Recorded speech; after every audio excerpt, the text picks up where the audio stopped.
Hi guys, so I'm sure you all are aware that this is the courtesy of his tank that prices are going to go up on all Hasbro's product, and kind of sad to hear, but I guess it's not unexpected. Even though I feel like they shouldn't, but we'll see. So this is a investor financial conference call. I guess if you have a stake in the company, you can listen into this conference call. And this is a basically Hasbro giving us an insight on how much money they're making and so on and so forth. And so they sold. They sold Entertainment One Music, so they're moving away from that music entertainment section, but that's probably not going to solve their problems.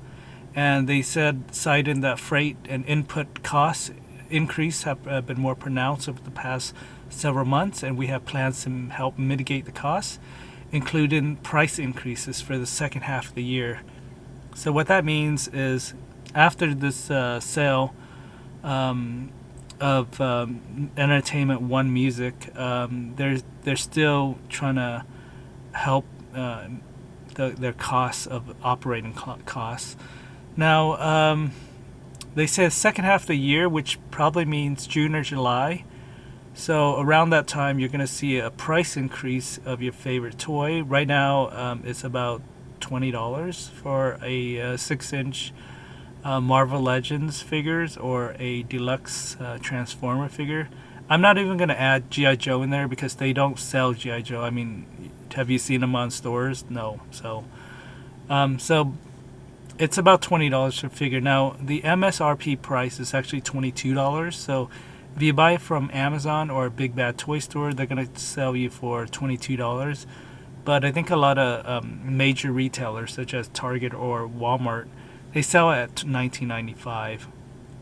And I know that because I just bought a Marvel Legends figure from Target today for $20. So I know that even though the suggested price is $22, most stores are going to sell it for $20. Now, the price increase. Now, I'm kind of thinking about how much they're going to increase. And I think it would make sense if they just bump it up to about $25. So if the MSRP price is $22, maybe the suggested new MSP price is going to be $25. Now, if that's the case, then it puts it in almost touch distance of a NECA action figure, which at the moment sells for about $30 in action figures.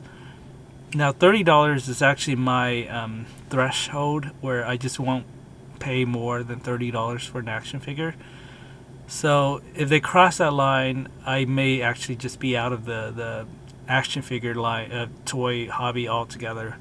Now, I say that, but I still buy stuff once in a while from NECA. So I recently bought the Ming the Merciless and the Phantom, action figure from Defenders of the Earth, and those retail for about $30 each. So I ended up paying $60 for both figures, and I was perfectly fine with that because, I mean, what company makes an action figure of the Phantom? Because nobody knows who the Phantom is, so it's kind of cool. But anyway, that's not my point. My point is that Hasbro, if they sell their toys for $25, say a Marvel Legend for $25, there's only a $5 gap to NECA. And if that's the case, I may just jump that fence and just go NECA. But again, I don't know. We'll see when we get there. But I think $25 is going to be the new price. Now, Hasbro could actually even be more evil and maybe raise it to $30. And if that's the case, then why would anyone buy a Marvel Legends when they can just buy NECA, where I feel like you get more value, I guess, out of NECA, even though I feel sometimes NECA just sucks at the paints. All right, so now don't feel bad for Hasbro. This is a company that made $1.11 billion in net revenue, and the profit is 1.47.3 million in profit. Okay, they made money. They didn't lose money. So if they made money, it feels like unfair that they're even going to raise prices on the toys.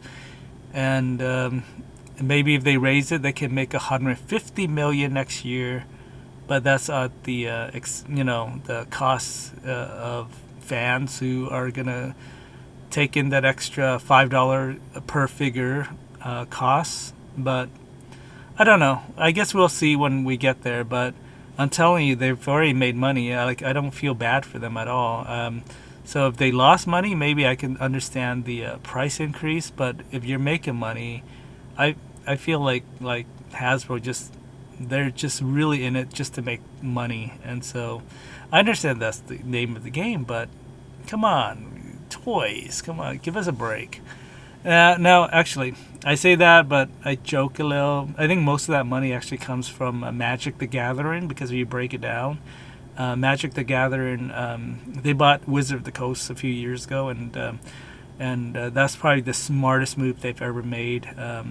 Even though I feel bad for Richard Garfield, who created the game, and I wonder if he got any money out of that sale. Well, anyway, so going back, they with Magic the Gathering, what it is they're just printing cards on paper. So it's just basically a license for them to print money. So whenever they print a card, they're printing money basically, because kids are still.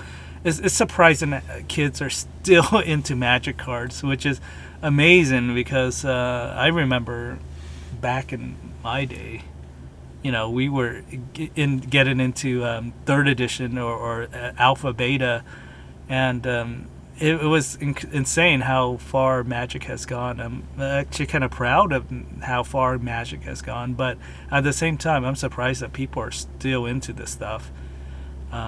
Yeah, so so anyway, so I think a lot of that money actually came from Magic the Gathering and not so much toys, because toys actually it takes much longer to produce and costs a lot more, and then their profit probably isn't as good as a piece of paper that they can sell for a lot of money.